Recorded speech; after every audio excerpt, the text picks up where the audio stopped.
আসসালামু আলাইকুম রহমতুল্লাহি ওয়া বারাকাতুহু নাহমাদুহু ওয়া নুসাল্লি আলা রাসূলিল কারীম আম্মা বাদ মুহতারাম ভাই দোস্ত বুজুর্গ আউযু বিল্লাহি মিনাশ শাইতানির রাজিম বিসমিল্লাহির রহমানির রহিম আলহামদুলিল্লাহি রাব্বিল আলামিন। এর অর্থ হলো সকল প্রশংসা জগৎ সমূহের প্রতিপালক আল্লাহরই, অর্থাৎ সকল প্রশংসা জগৎ সমূহের প্রতিপালক আল্লাহরই। মানে আলহামদুলিল্লাহ রব্বিল আলামিন, এই আয়াতটার মধ্যে আল্লাহ তাআলা কি বলছেন? সকল প্রশংসা করতে বলছেন এই জগৎ সমূহের, অর্থাৎ আসমান জমিনের এই সমস্ত কিছু প্রতিপালক, অর্থাৎ প্রতিপালক আল্লাহ প্রতিপালন করেন কাদের? মানুষ, জিন, ইনসান, পশু পাখি,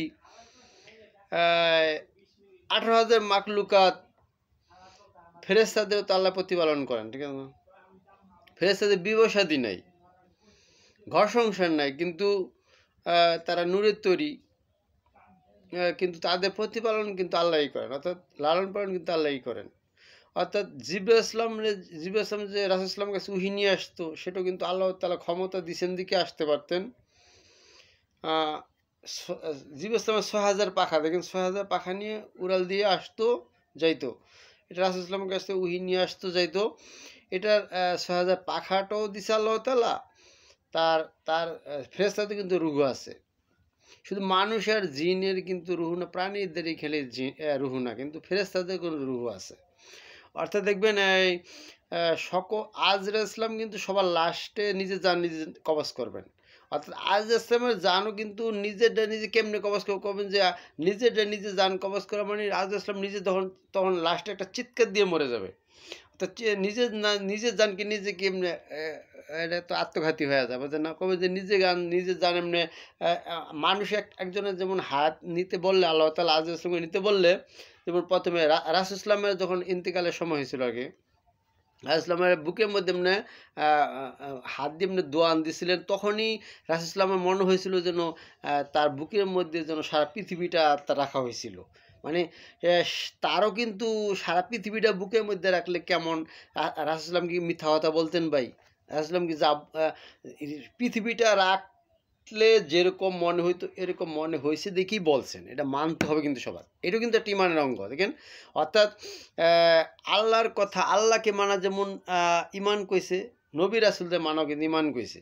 তো রাসূলের হাত বুকের মধ্যে যখন নিঃশ্বাসটা নেওয়ার জন্য সময়, জান কবজ করার সময় কি আজরা ইসলাম যখন হাত দোয়ান দিছিল, তখনও লাগছিল যে বুকের মধ্যে সারা পৃথিবীটা যেমন রাখলে যেমন ব্যথা লাগে, অনুভব লাগে। পৃথিবীটা একটা ওজন জিনিস, ওজনের ব্যাপার সব, একটা ওজন রাখলে যে ওই ব্যাপারে গেছে এটা, দেখেন। অর্থাৎ পৃথিবীটা বুকের ভিতরে রাখলে যেরকম লাগে ওরকম লাগছিল। অর্থাৎ রাসূল যেটা বলছে ওটাকে হুবহুব মানতে হবে না। এটা কি যদি বলছে না এই এশিয়া মহাদেশটা রাখলে যেরকম লাগছিল ওরকমই লাগছিল, রাসূল একটু বাড়ায় বলছে, এটা কি বলা যাইব? এটা তো ইমান হলো না, কিন্তু এটা কিন্তু ইমান হলো না, নাস্তিকতা বা ছোট মাথা ওইসব দিকে গেল। দেখেন, তো রাসূল ইসলামের উপর ভালোবাসে, রাসূলকে ভালোবাসে, ইমান ওরকম পরিপূর্ণ ইমান হলো না কিন্তু এটা।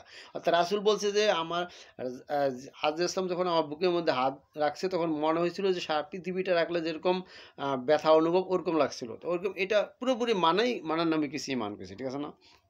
তো এরকম মনে করেন যে সব কিছু, যেমন হাদিসের প্রতিটা হাদিস, বুখারী শরীফের, মেশকাত শরীফের, তিরমিজি শরীফের, ইবনে নাসাই, তারপরে আবু দাউদ শরীফের যত হাদিস আছে, প্রত্যেকটা হাদিস মানা, একটা হাদিসকে অস্বীকার করলেও সে কাফের।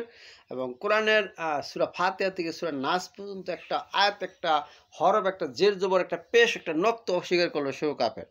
এজন্য ইসলাম মানলে পুরো কোরআন হাদিসে পুরোপুরি মানলে সে ইসলামিক, পুরোপুরি যে না মানলে সে কিন্তু ইসলামিক না, ঠিক আছে না? এরকম ব্যবসা সেবার নিয়ে কিন্তু ইসলাম এরকম ব্যবসা মানার মধ্যে কিন্তু ইসলামের জড়িত, কথাবার্তা জড়িত। দেখেন, কেউ যদি বলে একটা মানলাম না, তাই কিন্তু সে ইসলাম মানলো না।